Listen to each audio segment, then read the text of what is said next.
세상에 다 갖춘 사람은 없다. 연애 경험이 한 번도 없는 사람을 모태솔로라고 하지요. 그런데 그들이 무언가 부족해서 연애를 못하는 게 아닙니다. 연애 경험이 적은 분들, 특히 모태솔로라는 분들이 연애 상담을 할 때 공통적으로 하는 얘기가 있습니다. 저는 얼굴도 보통은 되는 것 같고 성격이 나쁜 것도 아니고 직업도 이만하면 괜찮은 것 같은데 뭐가 부족해서 연애를 못할까요? 뭐가 부족해서 결혼을 못했을까요?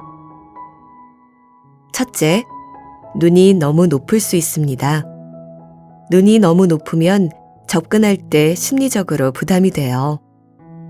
만만해야 접근하기가 쉬운데 너무 높으면 퇴짜 맞을 수도 있겠다는 생각이 듭니다. 나보다 좋은 조건에 있는 사람을 만나려 하기 때문에 찾기도 어렵고 찾아도 접근할 때 두려울 수 있어요. 가령 지위가 높은 사람이나 돈이 많은 사람, 유명한 사람이 다가오면 약간 긴장이 되잖아요.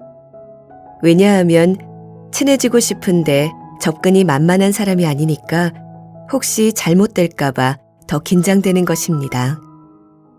그런데 또 이런 분들이 흔히 하는 이야기가 주위에 괜찮은 사람이 없고 괜찮은 사람은 이미 다른 사람이 점을 찍어버렸다는 겁니다. 남이 점 찍은 사람이 좋게 보인다는 것은 눈이 높다는 증거예요. 직장을 예로 들어봅시다. 대기업에 들어가거나 변호사, 의사가 되는 것은 그 직업이 좋다고 생각되니까 사람들이 많이 몰리는 겁니다. 그것도 실력 있는 쟁쟁한 사람들이 다수 몰리잖아요. 내가 직장을 구하기 어려운 것은 너무 조건이 좋은 회사를 선정하고 접근하기 때문이에요. 마찬가지로 저 정도는 되는 사람이라야 하지 않겠나 하고 내가 보기에는 평범하게 접근한 것 같지만 객관적으로 볼 때는 눈을 너무 높이 두었을 가능성이 있습니다. 둘째, 어렸을 때 부모님의 사이가 좋지 않기 때문에 일어나는 현상일 수 있습니다. 부부간의 갈등이 심해서 엄마가 아이를 안고 아이고 내가 네 아버지 때문에 못 살겠다 라면서 결혼을 후회하는 경우가 있지요. 넋두리를 알아듣든지 못 알아듣든지 아이가 있는 데서 불평을 하게 된단 말이에요. 그러면 아이의 마음에는 아버지에 대한 부정적인 의식이 심어집니다. 나중에 커서 연애를 하다가도 막상 결혼 이야기가 나오면 무언지 모르게 마음에서는 자꾸 두려움이 생깁니다.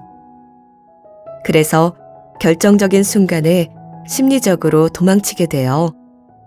마음에서부터 자꾸 부담이 일어나는 것은 어릴 때 경험한 어떤 무의식과 관계가 있는 겁니다. 셋째, 어릴 때 성인 남자로부터 성추행 같은 안 좋은 경험을 한 것이 원인이 될 수 있어요. 커서 잊어버렸다고 하더라도 그런 부정적인 경험이 남자에 대해서 약간의 두려움과 거부 반응을 가져올 가능성이 있습니다. 마지막으로 주변 친구들이 남자친구를 사귀다가 헤어지고 원수도 되는 것을 보면서 아, 남자를 함부로 사귀어서는 안 되겠구나 하는 생각이 심어졌을 수도 있습니다. 그런데 사람을 사귀다 보면 처음에는 괜찮다 싶은데 시간이 지나면 아, 이거 아니네 하는 생각을 할 수 있습니다. 그렇기 때문에 사귀다 헤어지는 것이 꼭 나쁜 것은 아니에요. 이런 원인들을 두루 살펴보면서 자기가 사람을 만나지 못하는 이유를 먼저 점검해야 합니다. 왜 연애를 못하는지 그 이유를 알아야 그에 맞게 문제를 해결할 수도 있고 마음의 문을 열 수도 있으니까요. 보통 이성을 사귄다든지 결혼 상대자를 찾을 때는 사람을 너무 고르게 됩니다. 아무하고나 사귈 수도 없고 아무하고나 결혼할 수도 없으니까 자꾸 고르는 거죠.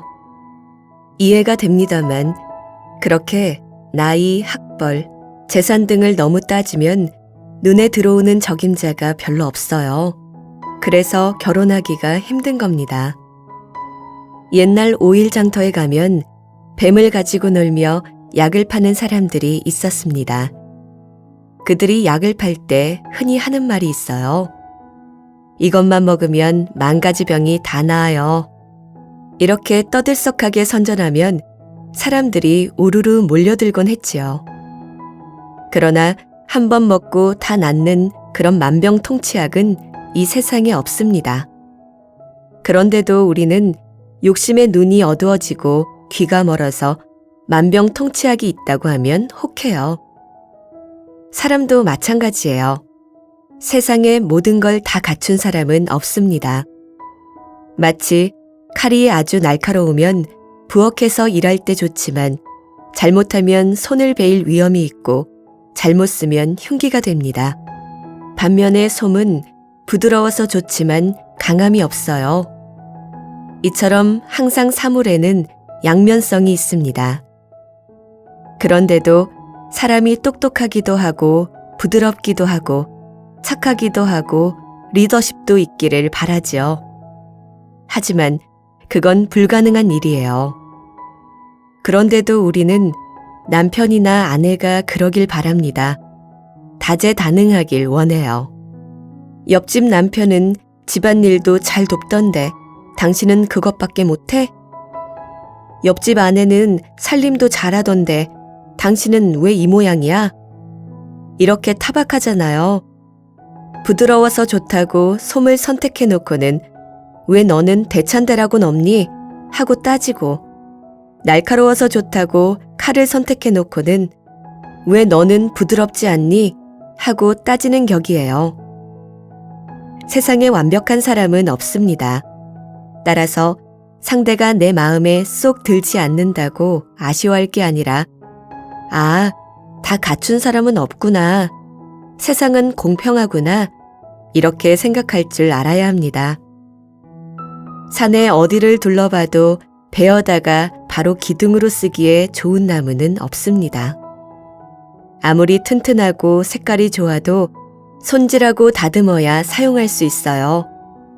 그러니 잘 맞추어 같이 지내볼 생각을 하면 누구와도 인연을 맺을 수 있지만 한눈에 딱 맞는 사람을 찾으면 천하를 둘러봐도 찾기가 어렵습니다. 또 사람은 만나봐야 알 수 있고 살아봐야 더 잘 알 수 있습니다. 예를 들어 어떤 여자가 한 남자를 결단력이 있어서 좋아했는데 같이 살아보니 완전히 황소고집에 배려심은 전혀 없고 자기 마음대로만 하려고 해요. 반대로 또 다른 남자는 다정다감하고 친구같이 편해서 결혼을 했는데 우유부단합니다. 처음 사귈 때에는 좋아 보였던 모습들이 시간이 조금 지나면 단점으로 부각되어 갈등하다가 헤어지기도 하지요. 사람을 잘 사귀지 못할 때는 가볍게 시작하는 것이 좋아요. 처음에는 그냥 아는 사람으로 사귀는 거예요. 이렇게 편하게 만나는 사람이 10명이 되고 20명이 되고 100명이 되면 그 가운데에 연애 감정이 생기는 사람이 있을 수가 있습니다. 조건을 따지지 않고 폭넓게 사람을 만나보면 그 중에 나이가 좀 많긴 하지만 괜찮은 사람이 있을 수 있고 나보다 나이가 어려도 괜찮은 사람도 있을 수 있어요. 이혼 경력이 있는 사람 중에도 괜찮은 사람이 있을 수 있고요. 그런데 처음부터 이 사람과 꼭 결혼해야지 하는 목적의식을 갖고 이혼한 사람 빼고 나이 많은 사람 빼고 나이 적은 사람 빼버리면 몇 명 남지 않게 돼요. 거기다 서로 호감이 생겨야 하니 맞는 사람이 없어요. 그러니 처음부터 너무 예쁜 여자, 너무 멋있는 남자를 골라서 연애하려고 하지 마세요. 여자면 아무나 좋다. 한 5명쯤은 연습으로 만나보고 6번째쯤 가서 진짜 연애를 해봐야겠다. 이런 마음을 가지고 편안하게 사람을 사귀는 게 좋아요. 또 결혼했다가 헤어지는 것보다는 연애하다가 헤어지는 것이 훨씬 낫습니다. 결혼했더라도 아이를 낳기 전에 헤어지는 것은 아이를 낳은 후에 헤어지는 것보다 나아요. 사람을 사귀다 헤어지는 게 반드시 나쁜 건 아니에요. 그리고 어떤 사람을 처음 만나 그 사람과 결혼하면 요즘같이 좋은 세상에 죽을 때까지 한 사람밖에 못 만나보잖아요. 결혼하기 전에 여러 사람을 만나보는 것이 오히려 나와 상대 모두에게 이로울 수 있습니다.